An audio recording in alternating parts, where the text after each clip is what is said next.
जय भारत, वंदे उत्कल जननी। श्रीमती नवनीत राणा।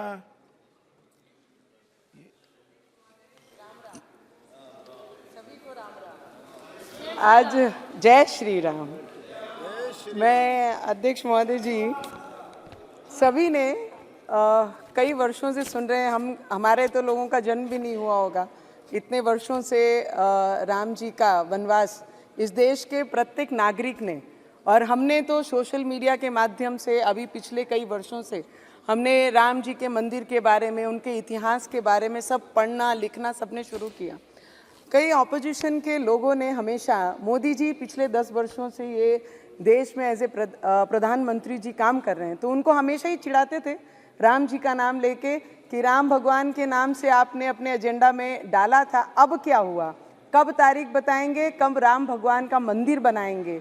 तो मुझे लगता है ऐसे बदनसीब लोग बहुत कम होते हैं दुनिया में जिनके पास 50-60 वर्ष रहने के बाद रामलला का मंदिर नहीं बना सके, ना ही राम भगवान को उनकी जगह पे स्थापित कर सके। और ऐसे भी कई लोग होते हैं हमारे देश के प्रधानमंत्री जी जैसे, जो 10 वर्षों में तारीख भी बताई, मंदिर भी बनाया और भव्य पूरे विश्व में हमारी आस्था को कहीं मरने नहीं दिया, और मंदिर को स्थापित करके मंदिर भगवान के, राम भगवान के मंदिर में उनकी पूजा आस्था भी हुई।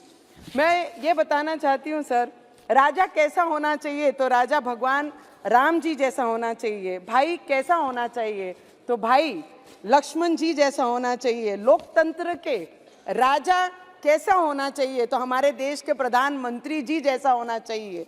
ये देश का बच्चा बच्चा कह रहा है सर, ये हमारी आवाज़ नहीं, इस देश में रहने वाला हर व्यक्ति जो भगवान में आस्था रखता है, जिनका विश्वास है राम भगवान जी के लिए, जिनकी आंखों में आस थी कि कोई ऐसा आएगा जिनके हाथ से ये होगा, और लोकतंत्र का मजबूत करने वाले भाई कैसे होने चाहिए, तो इस देश के गृह मंत्री अमित शाह जी जैसे होने चाहिए।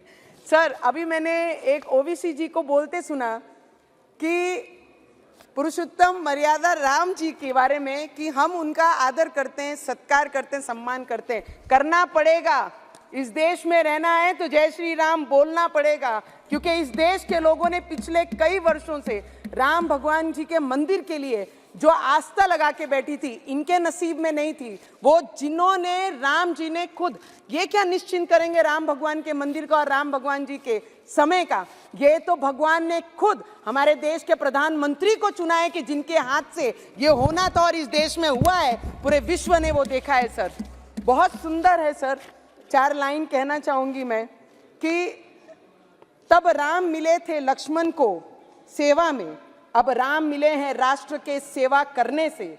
तब राम मिले थे भारत को शासन करने में, अब राम मिले हैं अपने राष्ट्र धर्म निभाने में। तब राम मिले थे बजरंग बली के सीने में, अब राम मिले हैं राम के नाम जप करने में।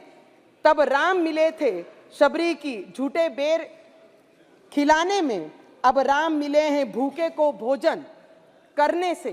तब राम मिले थे, और आज मैं इतना ही कहना चाहूंगी सर कि तब राम मिले थे अयोध्या को मर्यादाओं में, आज अब भी राम मिले हैं भारत के पहचान में।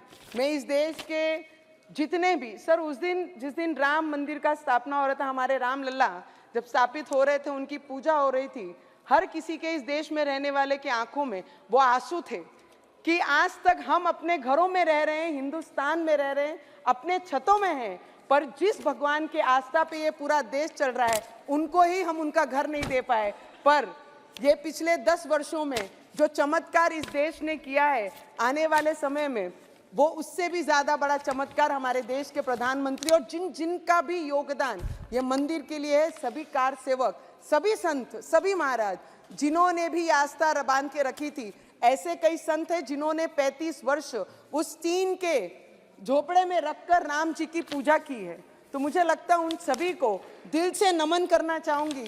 हम इतने बड़े नहीं कि उन्हें नमन भी कर पाए, क्योंकि जिनके रक्तों से वो एक एक ईंट बनी है, मुझे लगता है उनको नमन करने से उनका भुगतान नहीं होगा। पर इस पार्लियामेंट में हमारे देश के प्रधानमंत्री जी, हमारे देश के गृह मंत्री जी और जितने भी पार्लियामेंटेरियन यहाँ पर बैठे हैं, ये आज का इस टर्म का इस समय का आखिरी पार्लियामेंट स्पीच हमारा सभी का है, तो सभी हमारे आदरणीय पार्लियामेंटेरियन से, आपसे स्पीकर साहब, हमारे बिरला साहब से, हमारे मंत्री जी से, सबसे मैं आशीर्वाद लेंगे कि इस मैदान में उतरे हैं तो जय श्री राम का नारा लेके फिर वो मैदान उसी तरीके से हमारे देश के प्रधानमंत्री फतेह करेंगे। इतनी ही प्रार्थना मैं राम भगवान से करती हूँ और सभी से आशीर्वाद लेती हूँ। जय श्री राम।